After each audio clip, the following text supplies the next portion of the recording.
अस्सलामुअलैकुम, मैं हूं अब्दुल बासित और आप लोग देख रहे हैं मेरा YouTube channel Abi Khan chemistry. आज का हमारा लेक्चर है lecture number 108 and this is about determination of hybridization in a molecule. इस लेक्चर में हम ये सीखेंगे कि मॉलिक्यूल में किस तरीके से हम हाइब्रिडाइजेशन जो है वो कैलकुलेट कर सकते हैं डायरेक्टली, और किस तरीके से हम एक मॉलिक्यूल का ज्योमेट्री जो है वो फाइंड आउट कर सकते हैं directly through a simple formula और थ्रू अ शॉर्ट ट्रिक। किसी भी मॉलिक्यूल या कंपाउंड या कॉम्प्लेक्स में हाइब्रिडाइजेशन मालूम करने के लिए हमारे पास फार्मूला है, hybridization is equal to sigma plus lone pair of electrons. यहां पर सिग्मा से मतलब सिग्मा बॉन्ड्स है कि इस मॉलिक्यूल में जो मॉलिक्यूल हमें दिया गया है इसमें सिग्मा बॉन्ड्स यानी मतलब सिंगल बॉन्ड्स कितने हैं, और साथ में लोन पेयर्स ऑफ इलेक्ट्रॉन्स जो हैं ये कितने हैं।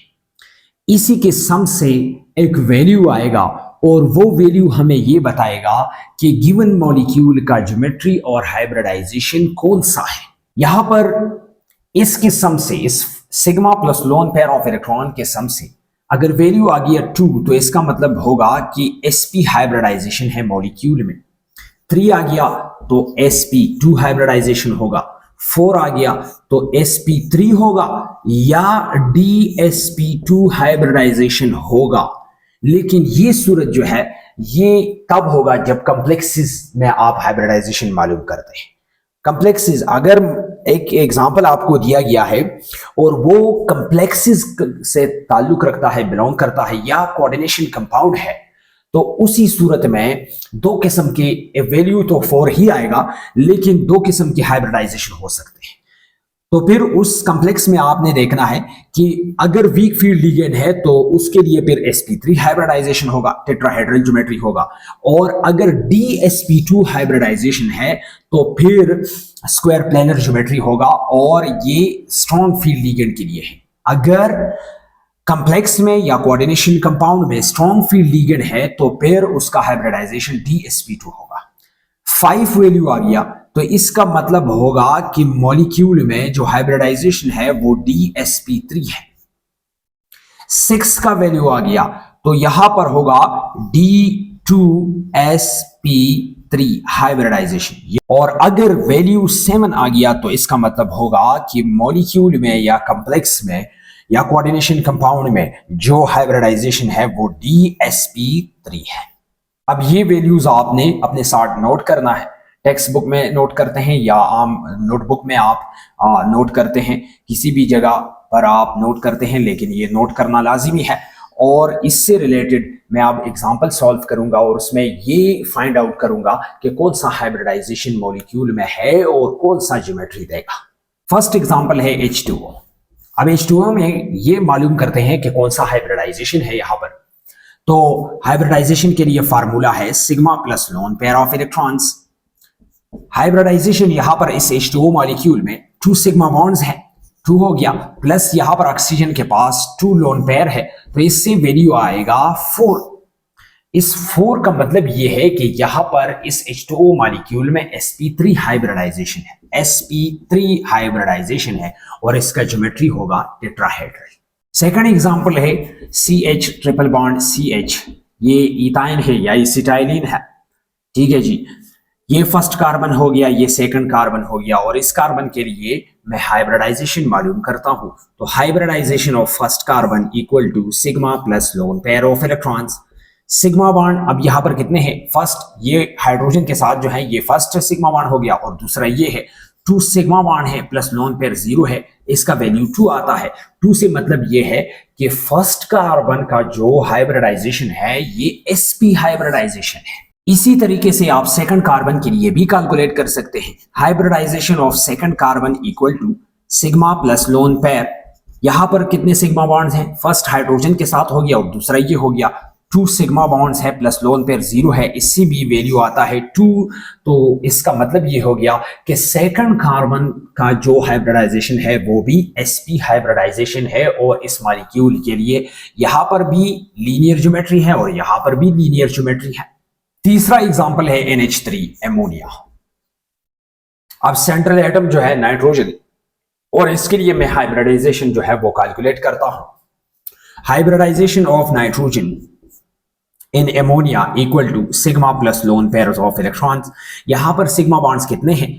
टोटल सिग्मा बॉन्ड्स एमोनिया में फर्स्ट, सेकंड, थर्ड और ये लोन पेयर हो गया 3 सिग्मा बॉन्ड्स है प्लस 1 लोन पेयर है, इससे वैल्यू आता है 4। तो इसका मतलब ये हो गया कि एमोनिया में sp3 हाइब्रिडाइजेशन है। फोर्थ वन एग्जांपल है IF7। IF7 ये मॉलिक्यूल है, इसमें जो सेंट्रल एटम है वो आयोडीन है और इसका मैं हाइब्रिडाइजेशन जो है वो मालूम करता हूं। ठीक है जी। फर्स्ट आपने इसके लिए जो है ऑक्सीडेशन स्टेट मालूम करना है। तो आयोडीन के लिए जो ऑक्सीडेशन स्टेट है वो +7 है। इसके वैलेंस शेल में 7 इलेक्ट्रॉन्स है और 7 इलेक्ट्रॉन तमाम के तमाम जो है वो लॉस हुए हैं। तो इसका मतलब ये है कि इसके पास जो है कोई भी लोन पेयर नहीं है। इस आयोडीन के पास कोई भी लोन पेयर नहीं है, क्योंकि वैलेंस शेल में 7 इलेक्ट्रॉन्स है और 7 इलेक्ट्रॉन तमाम के तमाम इलेक्ट्रॉन जो है वो लॉस हुए हैं। तो इसके पास लोन पेयर्स नहीं है। अब बॉन्ड पेयर्स कितने हैं? ये F7 है, मींस के टोटल जो है 7 सिग्मा बॉन्ड्स है। तो hybridisation of iodine in IF7 equal to sigma plus lone pair of electrons। यहां पर सिग्मा बॉन्ड्स कितने हैं? 7 आए, प्लस लोन पेयर 0 है, इस यहां पर वैल्यू आता है 7। तो 7 का मतलब है कि यहां पर हाइब्रिडाइजेशन है D3sp3। D3sp3 हाइब्रिडाइजेशन है D3sp3। और अब आपने सोचना है कि यहां पर D3sp3 हाइब्रिडाइजेशन है या sp3d3 हाइब्रिडाइजेशन है। तो इसके लिए आपने क्या करना है? लिगेंड की तरफ देखना है। अगर लिगेंड वीक फील्ड लिगेंड है तो फिर sp3d3 होगा, और अगर लिगेंड स्ट्रॉन्ग फील्ड है तो फिर D3sp3 होगा। यहां पर आप देख लीजिए, यहां पर फ्लोराइड्स है। फ्लोराइड्स जो है या ये हेलोजेंस जो है ये वीक फील्ड लिगेंड्स में आते हैं। तो यहां पर ज्योमेट्री होगा sp3d3 ज्योमेट्री है। ठीक है जी। हाइब्रिडाइजेशन sp3d3 है और यहां पर जो ज्योमेट्री है वो pbb है, पेंटागोनल बाइपिरामिड ज्योमेट्री है IF7 का। एक और एग्जांपल मैं यहां पर लेता हूं NiNH3 होल 4+2। यहां पर अब ये कंप्लेक्स है या कोऑर्डिनेशन कंपाउंड है। यहां पर जो सेंट्रल एटम है, सेंट्रल मेटल एटम है वो निकल है। अब हाइब्रिडाइजेशन ऑफ निकल जो है इसके लिए फार्मूला भी वही है, sigma plus lone pairs of electrons. ठीक है जी। सिग्मा, अब यहां पर जो है सिग्मा बॉन्ड्स यहां पर कितने हैं? ये एक लिगेंड जो है एक सिंगल बॉन्ड या सिग्मा बॉन्ड बना सकता है।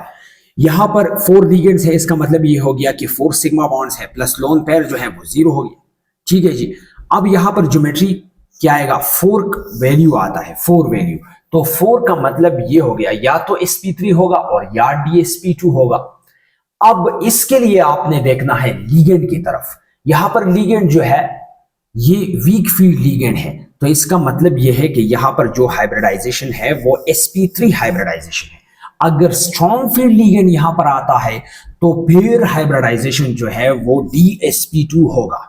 लेकिन यहां पर वीक फील्ड लिगेंड है तो इस कॉम्प्लेक्स का या इस कोऑर्डिनेशन कंपाउंड का जो हाइब्रिडाइजेशन है वो sp3 हाइब्रिडाइजेशन है और इसका जो ज्योमेट्री है वो टेट्राहेड्रल ज्योमेट्री है।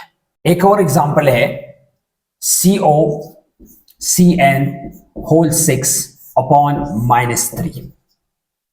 अब ये भी कोऑर्डिनेशन कंपाउंड है, ये भी एक कॉम्प्लेक्स है और इसमें मैं हाइब्रिडाइजेशन मालूम करता हूं और साथ में ये भी फाइंड आउट करता हूं कि इस कॉम्प्लेक्स का या कोऑर्डिनेशन कंपाउंड का ज्योमेट्री जो है वो कौन सा होगा। ठीक है जी। इसके लिए शॉर्ट ट्रिक भी है कि आप कोऑर्डिनेशन नंबर से भी आसानी से कैलकुलेट कर सकते हैं या फाइंड आउट कर सकते हैं कि इसका ज्योमेट्री जो है वो कौन सा होगा या हाइब्रिडाइजेशन कौन सा होगा। लेकिन इस फॉर्मूले की मदद से भी आप हल कर सकते हैं। यहां पर hybridization of cobalt CO equal to sigma plus lone pairs of electron. Sigma bond कितने हैं? 6। लोन पेयर्स कितने हैं? 0। यहां पर वैल्यू आता है 6, यह मतलब कोऑर्डिनेशन नंबर 6 आता है। अब 6 का मतलब यह है कि यहां पर जो हाइब्रिडाइजेशन है वो है D2sp3। D2sp3 हाइब्रिडाइजेशन है। ठीक है जी। लेकिन एक बात और आपने यहां पर याद रखना है कि यहां पर इस कॉम्प्लेक्स के लिए जो हाइब्रिडाइजेशन है ये D2sp3 है या sp3D2 है। तो इसके लिए आपने फिर एक मरतबा फिर आपने लीगेंड की तरफ देखना है। अगर लीगेंड वीक फील्ड लीगेंड है तो फिर हमारा हाइब्रिडाइजेशन होगा sp3D2, और अगर लीगेंड स्ट्रॉन्ग फील्ड है जैसा कि यहां पर Cn है तो फिर हाइब्रिडाइजेशन इस कॉम्प्लेक्स के लिए होगा D2sp3। तो इस कॉम्प्लेक्स के लिए चूंकि यहां पर स्ट्रॉन्ग फील्ड लीगेंड है तो इस कॉम्प्लेक्स के लिए हाइब्रिडाइजेशन D2sp3 हाइब्रिडाइजेशन होगा, और इसके लिए जो ज्योमेट्री है D2sp3 के लिए वो है ऑक्टाहेड्रल ज्योमेट्री, ऑक्टाहेड्रल ज्योमेट्री। तो इस कॉम्प्लेक्स के लिए हाइब्रिडाइजेशन हो गया D2sp3 और ज्योमेट्री हो गया ऑक्टाहेड्रल। लास्ट एग्जांपल है बेंजीन मॉलिक्यूल। बेंजीन है ये जी, यहां पर ये डबल बॉन्ड, ये सिंगल बॉन्ड, ये डबल बॉन्ड, ये सिंगल बॉन्ड, ये डबल बॉन्ड और ये सिंगल बॉन्ड, क्योंकि यहां पर alternative single and double bond है। ठीक है जी, ये हाइड्रोजन है फर्स्ट, ये सेकंड हाइड्रोजन, ये थर्ड हाइड्रोजन, ये फोर्थ हाइड्रोजन, ये फिफ्थ हाइड्रोजन और ये सिक्स्थ हाइड्रोजन। अब यहां पर मिसाल के तौर पर एक एमसीक्यू दिया गया है कि कार्बन नंबर 1 पे ये C1 है, कार्बन नंबर 1 पे हाइब्रिडाइजेशन या कार्बन नंबर 1 के लिए हाइब्रिडाइजेशन कौन सा है, sp2 है, sp है, sp3 है, या इसमें से कौन सा हाइब्रिडाइजेशन है।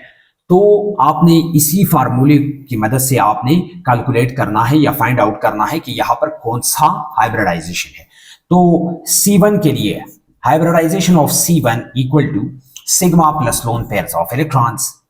यहां पर सिग्मा बॉन्ड्स कितने हैं, 1 2 3, टोटल सिग्मा बॉन्ड जो है वो 3 है, और यहां पर कार्बन के पास जो है लोन पेयर नहीं होता है तो इससे वैल्यू आता है 3, और 3 का मतलब यह है कि यहां पर इस कार्बन नंबर 1 के लिए जो हाइब्रिडाइजेशन है वो sp2 है, 3 का मतलब sp2 है। ठीक है जी, तो कार्बन नंबर 1 के लिए जो हाइब्रिडाइजेशन है वो sp2 है। अब आप देख लीजिए ये भी उसी किस्म का है, ये भी सेम है, ये भी सेम है, ये भी सेम है और ये भी सेम है, इसमें चेंजेस नहीं है। तो तमाम के लिए जो हाइब्रिडाइजेशन है, यहां पर भी sp2 हाइब्रिडाइजेशन है, यहां पर भी sp2, क्योंकि यहां से भी 3 वैल्यू आता है, यहां से भी 3 वैल्यू, यहां से भी 3 वैल्यू, यहां से भी 3 वैल्यू आता है, यहां से भी 3 वैल्यू आता है। तो इसका मतलब ये है कि बेंजीन मॉलिक्यूल का हर एक कार्बन जो है वो sp2 हाइब्रिडाइज्ड है, और इसी वजह से बेंजीन मॉलिक्यूल जो है ये प्लेनर मॉलिक्यूल है।